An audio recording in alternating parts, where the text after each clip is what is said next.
Okay, so let's get started. Okay, we will see how to use Python on cloud. Okay, so for this you don't even have to install any software.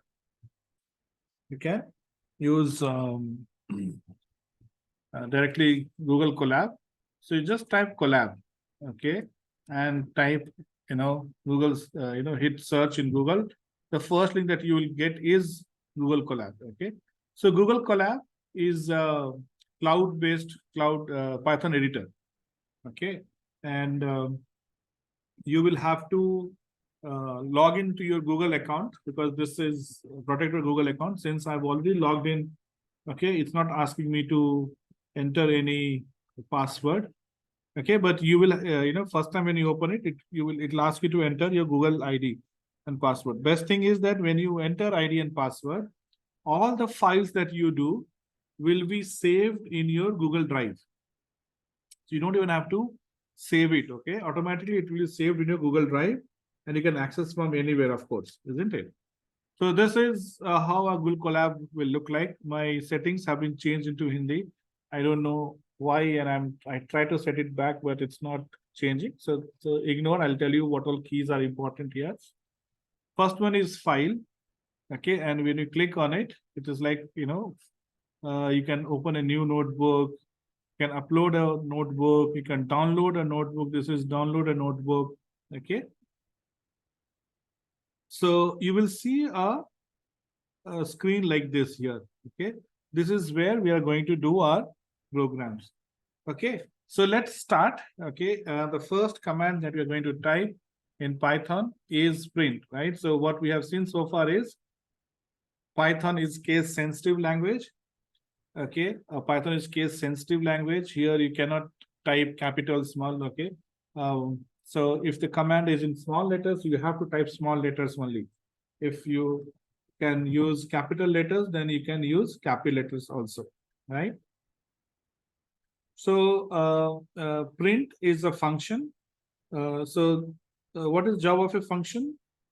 Job of any function is kind of predefined. Okay, so job of print here in this case is to print whatever you give to print onto the screen. It will print whatever you give onto the screen. Okay, so if I give here 3 plus 5, correct? And when I click on run here, this is how you run the program, right? When you click here, okay, so it will take first time when you are running it, it takes some time when you're running it for the first time. Okay, it has to connect to the Google server. So it will take some time. But second time onwards, it will not be that slow. Meanwhile, you can even change the file name here. Okay, you can just double click on it. And, let's say I give file name as November 21 2023. This is my file name. Okay, so you see this. Okay, whatever you give inside print, okay, it will be displayed here. So a couple of things here. Print is all lower cases. Okay, there's no uppercase here. These are all lower cases. And then you have bracket open and close, right? So bracket open and close indicates that it is a function. So that's how the syntax of a function is. So when you talk about a function, okay, the function name has to be followed by bracket open and close. Bracket open and close indicate that it's a function. So print becomes a function because I put bracket open and close. And function means it has a predefined meaning, predefined role. Later, we will also see how to create our own functions in Python. Okay, maybe after a couple of weeks, we'll see that. But for now, we are going to use only inbuilt function. So print is an inbuilt function. Inbuilt function means the developers of Python have already written the logic for print. Okay, we are just calling it and getting the work done. So print 3 plus 5. Okay, then it will evaluate and give it onto your screen, isn't it? So 3 plus 5 means you are asking it to evaluate and print it onto the screen. Then here you can have print in quotation 3 plus 5, right? This is what we have seen yesterday. So we saw that whatever you give in quotation, and it can be single or double, okay, doesn't really matter. Whatever you give in quotation, it will be printed onto your screen as it is, isn't it? it will be printed onto your screen as it is. So see the difference between first print and second print. Okay. In the first print, we gave 5 plus 3 or 3 plus 5, just like that, without any quotation. So when you gave like that, it printed, it evaluated and printed onto your screen. Okay, like 3 plus 5 is 8. But in second case, we gave 3 plus 5, but this time we gave in quotation. So quotation means repeat after me, correct? So whatever you give in quotation will be printed as it is. It has repeated what you gave. So if you want to repeat something, okay, then you have to give in quotation. Okay, single or double doesn't matter. So you have to give in quotation. When you um, when you want to evaluate something, then when you want to evaluate something, then you don't give in quotation. Like 3 plus 5 without quotation is printed by evaluating, right? You get 8 here. Okay. So Python can take any number of arguments. Okay. So when I say any number of arguments, that means, okay, you can combine these two together in print. So I can say something like this here. 3 plus 5 equal to, and I say comma, 3 plus 5. Comma is to separate the different values that you give in a function. Each of these values in a function are called as parameters. Okay. So this is one parameter and this is another parameter. So in fact, I've added two parameters to this print. And first parameter is separated from second by this comma. So comma will separate multiple parameters in your function. Okay. So comma will separate multiple parameters in your function. So, okay. So this is one parameter and this is another parameter. Now when I run it, you see, you get 3 plus 5 equal to, which is as it is here. Okay. And then I give comma. So instead of comma, you got a blank space here. Okay. And then 3 plus 5 is evaluated and printed. Okay. You can do that here. Okay. So this is the difference between print with quotation, without quotation. You can use the statement quotation and without quotation together. Right. Okay. Now what I'll do, okay, I'll move on to PyCharm, okay, because here the fonts are small, right? So in PyCharm, I have actually, I have changed the settings in order to increase the font and things like that, which becomes easy to visualize them. The reason I did that program on Colab is to show you that you don't need to install any software. You just need internet. Okay, if you have internet, you can start programming on Colab. Okay. Otherwise, if you have PyCharm, you don't need internet. Okay, you can practice on PyCharm. Then in that case, you don't need internet. Okay. So we are still with print. Okay. Let's do a few more examples here. So I say print, hello, how are you? Right? Now, if I do same print without quotation, now see, I told you can give single or double quote. But if you're giving single, you have to end with single. You have given double, you have to end with double. Whatever you start with, same thing you have to end with. Right? So if you start with single quote, you end with single quote. Okay. Now, if I don't give single quote, if I don't give quote at all here, then what happens? It is trying to evaluate this. Does it have any meaning? No, it does not have any meaning. So when you try to evaluate it, you will get error. Syntax error. Syntax error means, okay, your logic. Okay, syntax is like grammar of programming language, isn't it? So syntax error means you have not followed the rule. You have done something differently.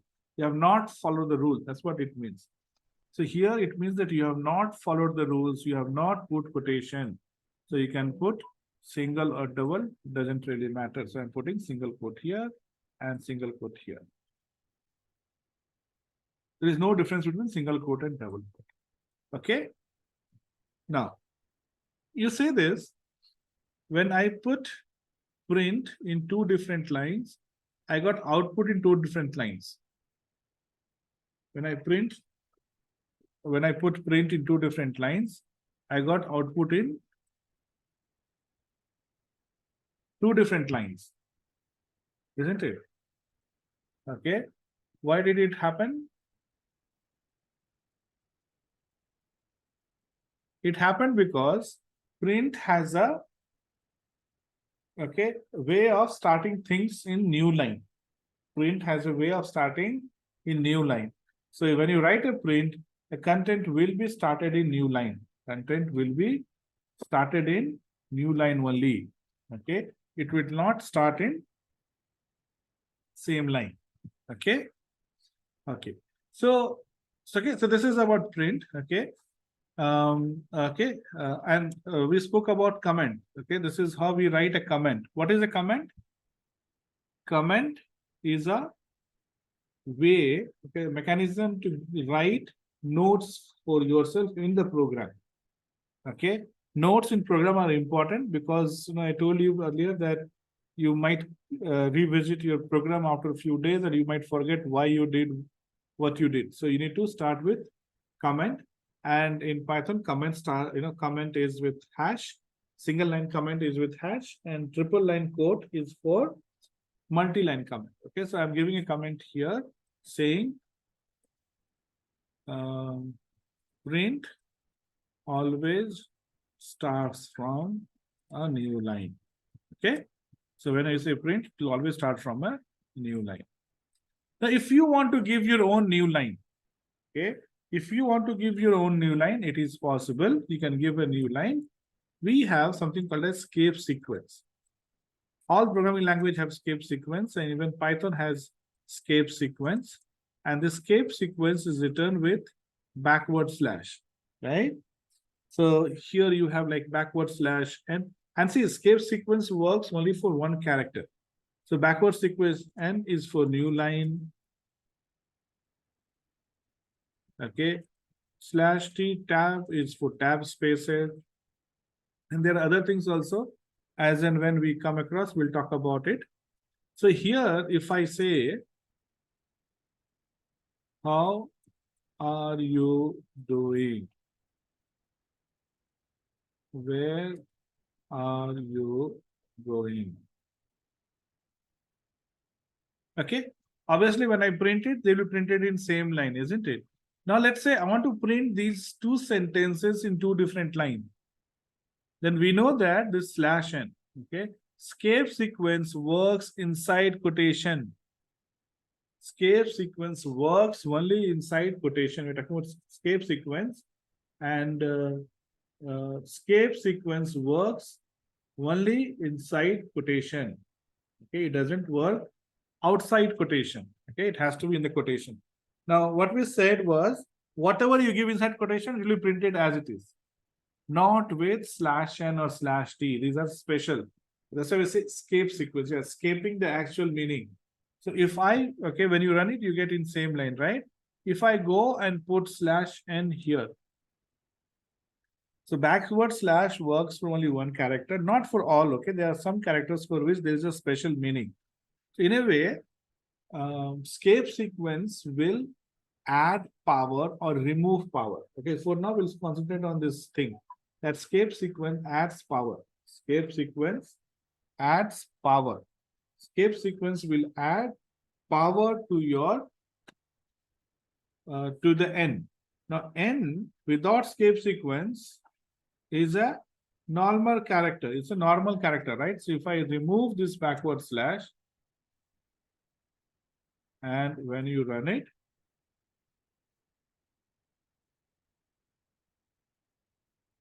okay, so what do you get? N you get, right? Now, if I put backward slash n, it gives power to n, it gives power to n, and you get this where in next line. So, /n will generate new line. Okay. And /t, if you want to give, it will add spaces. So I can try adding here, where are you going /t? And you run it. Okay. See, it gave, tab number of spaces. Okay, it gives tab spaces. Okay, great. So we now know how to give new line, how to change line. Okay. Next step. I want to print something like this. What's your name? Okay, I want to print what's your name. Okay. So what did we say? That you use print, you use quotation, and you just copy and paste what you want to print. I did that. Will this work? Let's run it and see. See, it gave an error. Okay. Undetermined string literal. What happened? Since we started this quotation with single quote, it is looking for next closing quote as next quote as closing quote, right? So when you put what's here, this inverted comma, okay, apostrophe s, this apostrophe is treated as the closing quote for this. Because when you give a starting quote as single quote, the next immediate single quote is a closing quote. That's what Python thinks. But in this case, this is not your closing quote, isn't it? So option here is that you don't use single. Instead, you use double quote. Now, when you use double quote, it will look for the next double quote as the closing quote. Correct? It will look for the next closing quote, next double quote as the closing quote. So even if you encounter 100 single quote, it will not read that as closing quote. So now you know when to use single, when to use double, right? You can use single until unless it has apostrophe or inverted comma like this, isn't it? Then it's better to use double quote. Let's say you have something like this. He asked me, what's your name? He asked me, what's your name? I use double quote. Now, what quote will I use? I can't use double quote because this text has double quote. I can't use single quote because this text also has single quote. Okay. So in this case, you can choose whichever quote you want. Okay. You can choose whatever quote you want. Let's say I chose double quote. So when I chose double quote, I'll copy this text and print it here. Now, when I chose double quote, it is looking for next double quote as closing quote, isn't it? But this is not your closing quote. This is not your closing quote. So here I will give backward slash. So backward slash not only adds meaning to a character, gives power to a character, sometimes it takes away the power from the character. Okay, so in this line of code, in this case, your double quotation is treated automatically by the Python program as a closing quote, not as a part of your string or your text, not part of your text. So in this case, okay, we have to give backward slash. Okay. Okay. This quote is safe because we started with double, right? If we had started with single, then we had to give here backward slash. If I had started here with single, okay, I would have had to give here backward slash. Right? So I'm starting here with double. So this double has to be treated differently. I say, okay, backward slash. Okay, and here also first one is the closing quote for this text, not the text that we are doing. So this one is also put after backward slash. So now when you run it, see, this is not creating any problem. Your escape sequence is not printed as it is. Okay. Instead, what happens, since a quotation was there, it removed the meaning of quotation. So quotation got printed, not backward slash. Backward slash will not get printed. Right? So you can handle this. So here in this case, this is what I was saying, that it can take away the power also. Backward slash, sorry, the quotation had a power of closing the text. Now when you put the escape sequence in front of it, it has lost that power. All good so far? Yeah.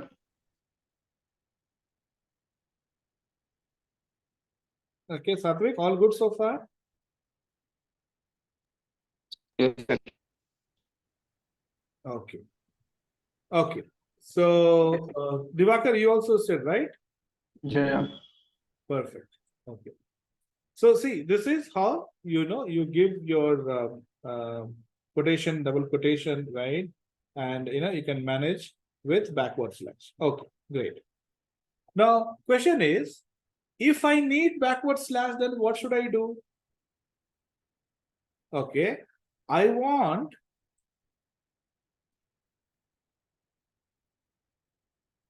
to print something like this.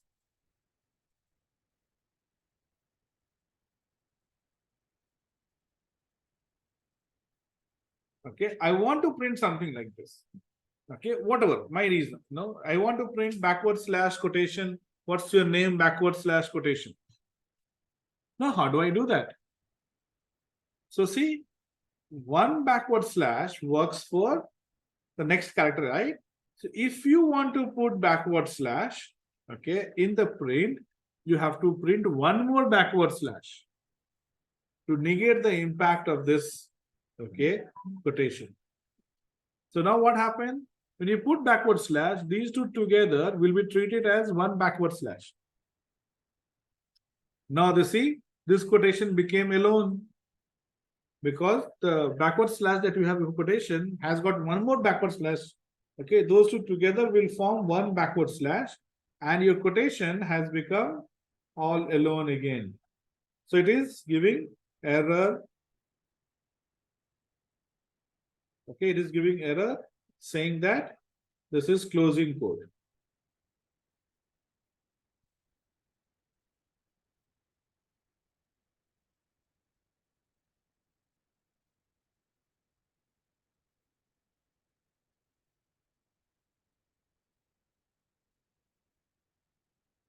Right?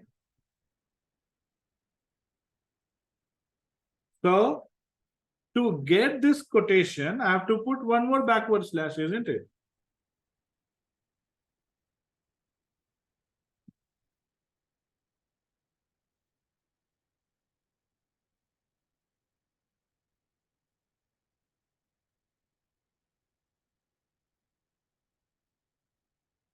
Okay, all right.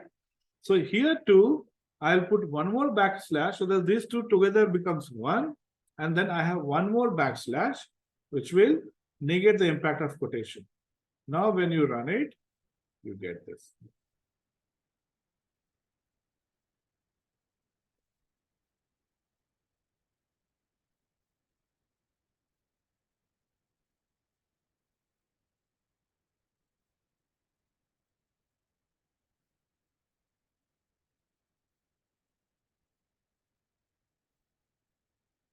All right.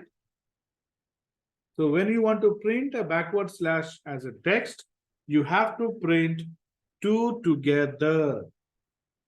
So always remember, always in Python, two backward slash together will be one backward slash. Okay. Yes. So this is what is your escape sequence. There are a few more stuff, okay, related to escape sequence. We'll do it as we go along. But for now, this is important for you. Okay, this is important for you. Okay. Now let's stick to new line concept only. Okay, we'll talk about one more. Achha, before that, I just want to show you one more thing. See, each of these are called logical lines. because the content is printed in different line. Okay, it's like you're using print here. Now, there are also different physical line. Physical line means you are writing, as two lines in the program. Okay, so this is your physical line. So physical line, how many we have? You have 1, 2, 3, so 1 up to, you can go up to 12, right? These are your physical lines. Logical lines, how many are there? Maybe, you can remove this, you don't count this comments, right? Comments are not part of your program. So you say, you have 1, 2, 3, 4, 5, 6 logical lines, correct? Okay. You can combine multiple lines together. Most of the programming languages have semicolon at the end to indicate end of a line. Okay. Python does not have semicolon. Okay. Python says, okay, if you hit enter, I know it's the end of line. You don't have to tell me that it's end of line. Okay. When you hit enter, okay, when I put closing quote and I hit enter, it means the line has ended. You don't have to indicate me that line has ended. Okay. Okay, but it also accepts semicolon. It says you can tell me that it's end of a line, but it's not mandatory.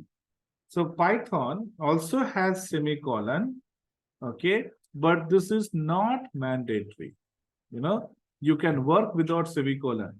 So that's why what happens, okay, you don't see any program with semicolon, but semicolon is there. Okay, it's not mandatory. If it's not mandatory, then why to use it, isn't it? So you will not use it. But what happens here, if for some reason you want to join two lines together, so logically they are two lines, but physically they are only one line, isn't it?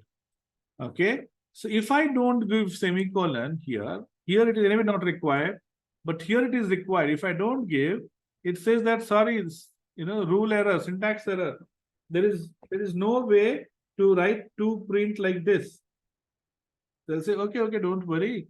This is one line and this is another line. Now you see your program will work without any problem. This is one line and this is another line. So these lines are separated using semicolon. They become two different set of lines.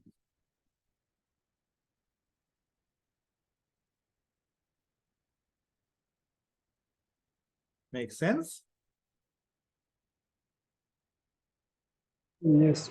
Okay. So yes, so semicolon is to break, okay, two lines into two parts. So, okay, but if you want, see, it's not mandatory, but if you want to, we will not do that. This is just for learning to show you that if you want to do it, you can.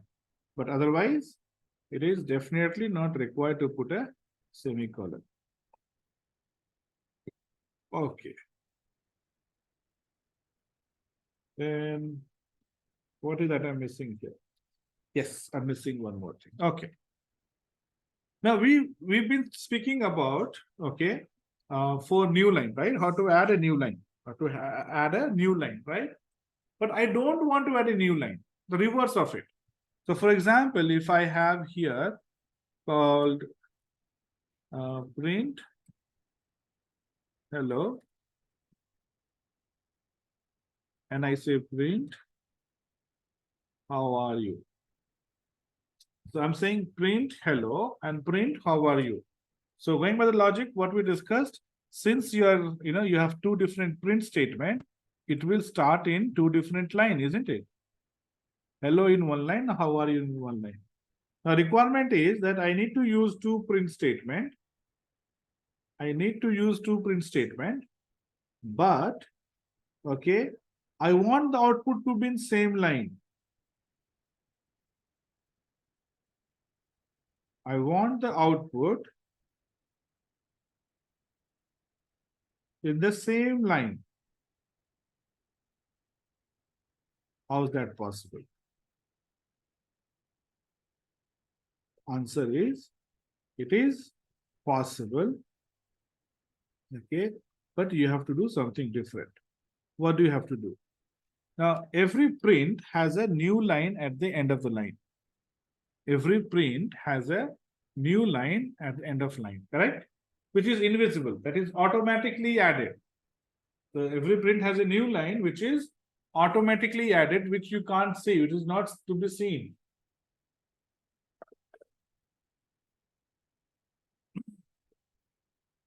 So now I need to remove that invisible new line. How can you remove something which is not seen? You can remove something which is not seen by adding or by making it visible, isn't it? I don't know how you guys are too young to see Mr. India. How do you catch Mr. India? If you can't see him, how can you catch him?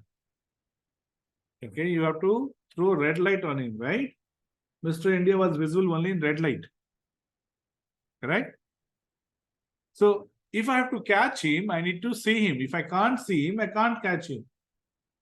So, okay, so here there is a new line here, okay, which we know it exists, but it is not seen. So first I have to make it visible. How do you make it visible? By adding end command. So there is a command called end. It's not a function, okay, and it is used after, and that would be your last command in the print. If you have print with 10 parameters, so keep adding 10 parameters, and this will be your 11th parameter. After comma, you have to add end.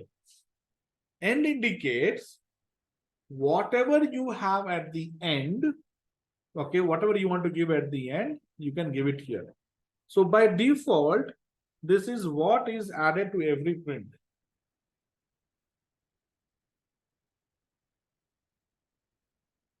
Okay, this is what is added to every print by default, which is end equal to /n.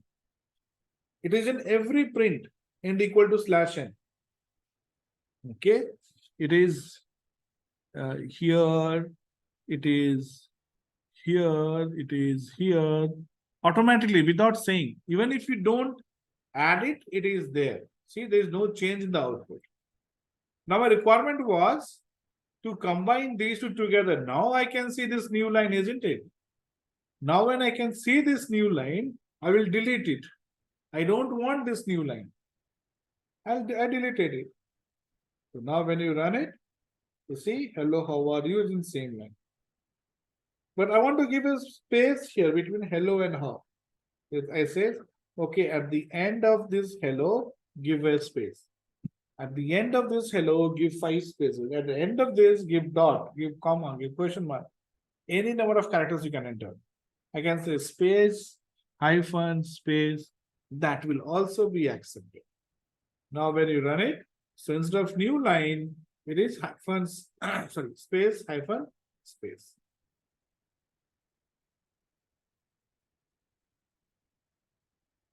Okay.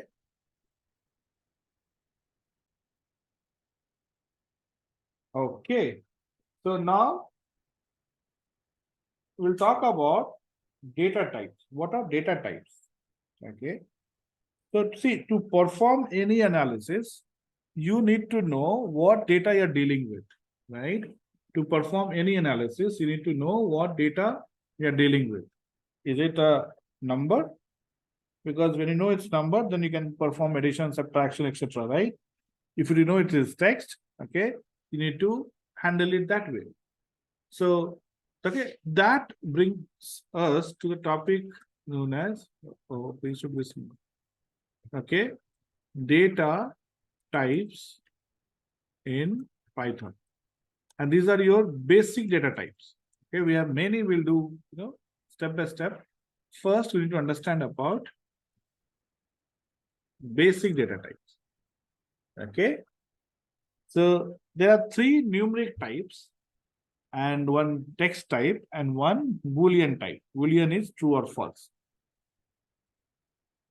So, okay, in numeric, you have integer. Int for integer. Okay, this is your minus infinity to, plus infinity. Without decimal part.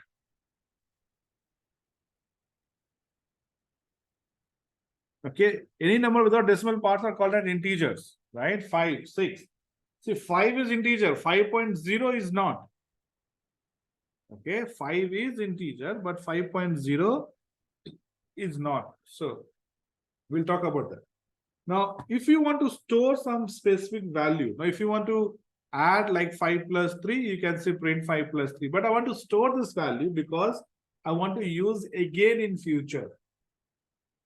Okay, if you want to store a value and to be used again, see if I don't, okay, like, okay, so here I can say 5 plus 3.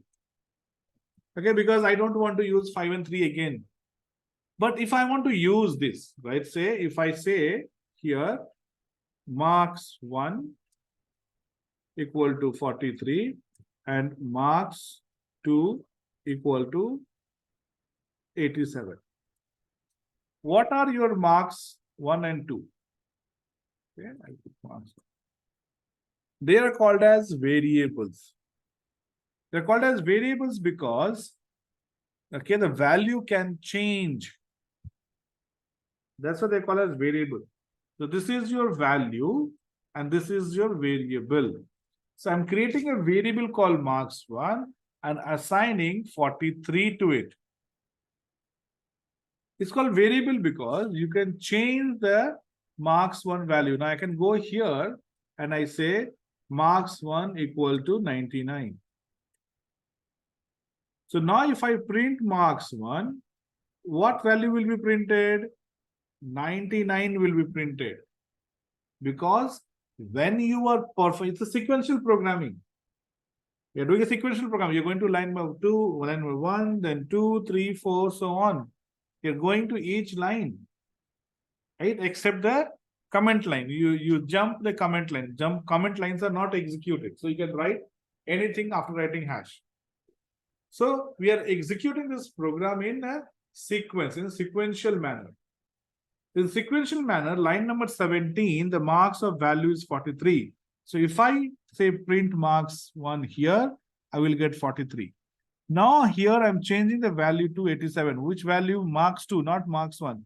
So if I print here also marks 1, I will get 43 only. So print here marks 1. I can say here first text marks 1 equal to then marks 1. Now see, marks 1 is a variable which is defined. So when we say print marks 1 without quotation, it knows, okay, M1 is defined, so it has come to me, I need to use it. Okay, so I'm saying marks 1 equal to marks 1, and now I'm changing marks 1 to 99. So line number 20, the marks 1 is going to be 43 because you assigned, 43 here, and then you are not reusing it anyway. The value will remain 43. But here, okay, I'm defining marks 1 again 99. So I'm changing the existing value. So you can change the value to any data type, unlike Java, okay, or C++. You can only change integer to integer, float to float, okay. But here you can change to any data type that you want. I can say marks 1 equal to list, marks 1 equal to, something, whatever. Whatever you do, it will take that value. But since here marks 1 in line number 20 has value 43, to print 43, line 22 has 99 because we changed the value in 21 line number. So now it is 22. Oh, sorry, 99. Okay, so it will print 42 and 99. So this is the advantage of using a variable. By using variable, you can handle any data. By using variable, you can handle any data. As the name suggests, the data can change. Okay, you can always change the data. Okay. Now, so you have seen that, for all these examples, I have used integer because I have not assigned decimal value to these. Okay, so you have not assigned decimal values to this. So now if I say print type of marks 1, so we are going to learn second function now. We learned print as first function. Second function we are going to learn is type. Function will always have bracket open and close. It gives the type of data or data type. If you want to know the type of any variable, if you want to know the type of any variable, you can simply say type of. Okay, so type of the variable name. So type of variable name will be type of variable name, but again we to print it onto the screen, we have to print the type of marks1, right? So let's see the usage. So I said I want to know the data type of marks1. I want to know the data type of marks1. So I will say type of marks1. Perfect. Marks1. So it's telling me the type of marks1. You can run it. But it is not displaying because we have not asked it to display. It is not displaying because we have not asked it to display. We need to ask it to display. I'm saying home, not here, here. Print. So when you say print type of marks1, we are printing type of marks1. Okay. So type indicates the data type of this variable. So what is the data type of marks1? So you can see it is integer. Okay. So type of marks1 is giving integer and we are printing. So it is printing onto the screen as integer, class int. Now in Python, everything is treated as class and object. What is class and object? Okay, we will discuss about class and object detail. Maybe that would be our last topic of core Python. Okay, we'll have last topic of core Python will be your class and object. For now, what it means is, okay, you assume that every variable, everything is treated as an object.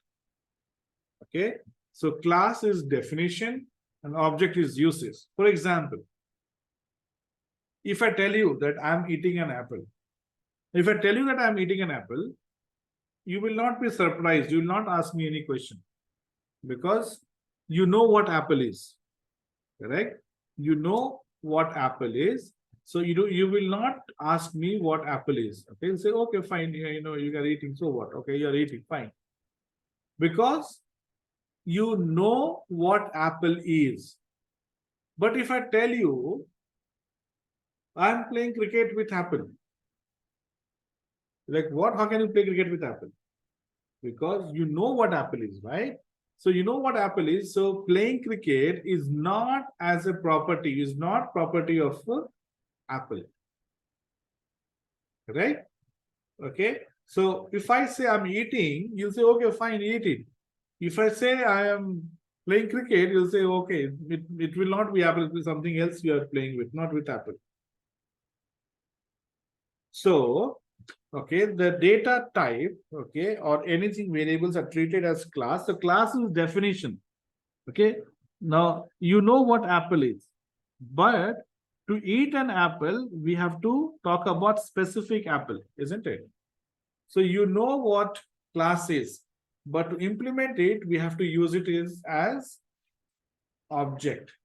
Okay. So everything is treated as a class and object.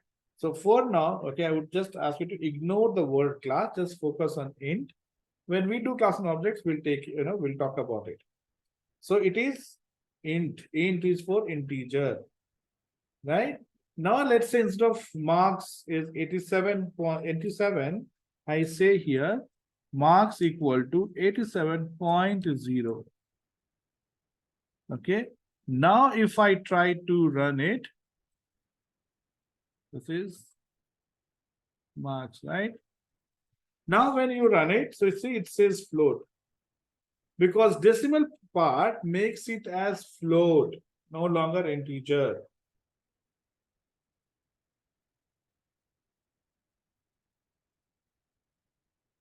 It is no longer integer.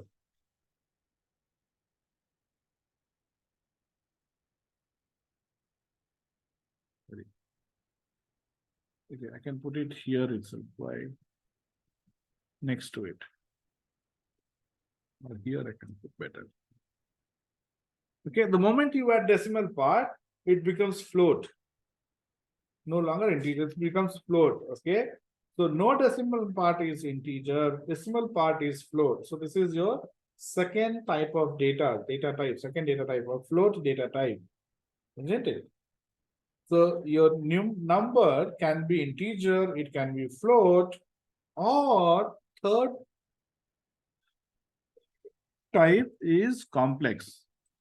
Now, today is the last day of talking about complex. Okay, we will not talk about complex because we don't generally use complex, right? But this is there, so concept is there, so we'll talk about it. Complex is numeric, so it is square root of -1. What is square root of -1? Is it possible to perform square root of -1? You must have done in 11th, 12th class, right? Or in your, you must be done in intermediate, right? Square root of -1 is I, imaginary. So the imaginary is called as complex in Python, and it is represented as J.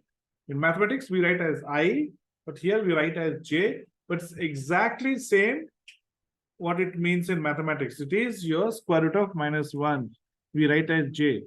So if I say print 3J into 3J, or let's say 4J. So 3J is square root of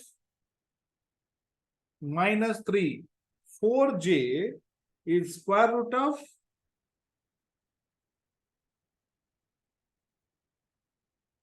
J is square root of -1, isn't it? So J is square root of -1. So 3J into 4J is going to be 3 into 4, 12, and J into J, J square. So 3J into 4J is going to be 12 square, 12J square. But what is J square? 12, J square is -1. So you get -12. But since you started with complex number, you have to end with complex number. So this 12 -12 is integer. So it's like complex number is becoming integer. So just like when there is no decimal value, you add 0, there is no complex number, then you add 0J. This is what you will get here. Okay, -12 plus 0J. -12 because 3 into 4 is 12, J square is -1, so -12. And there is no J component now because it has been squared. So it'll say 0J. That's when it becomes your complex. So now when I say type of, or I can say, okay, calc equal to 3 into 4J, right? And you put calc here. Okay, it'll tell you -12 plus 0J. Now I want to measure the data type. So I'll say print data type of calc equal to comma type of calc. So when you have two functions, one function inside another function, one function inside another function, the innermost function executes first. And you can have multiple, right? Function inside function, and another function inside that, another function inside that, so on. So in that case, you will first solve the innermost function. So when I write print and type together, first you solve the innermost function, then the outermost function.